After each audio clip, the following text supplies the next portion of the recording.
वक्त को मैं की घड़ी में बंद देखा, वो ठप कहीं रहा था, बस ठहरा हुआ था, जैसे किसी ने पल खपकना भूल दिया हो। सबर ने आवाज नहीं दी, सूरज ने दरवाज़े ने खटखटाया, मैं खुद ही जागा हंस ख्याल से कि शायद आज मुझे खुद को सुनना है।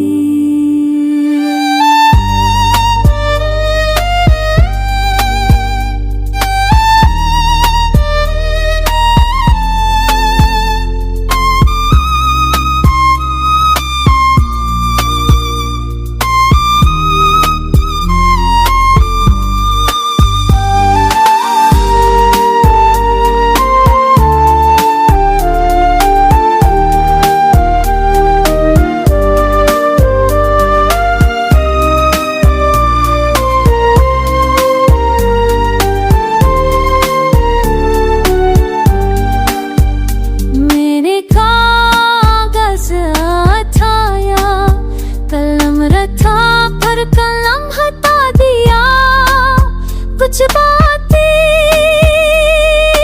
लिखने से पहले खामोशी मांगती है।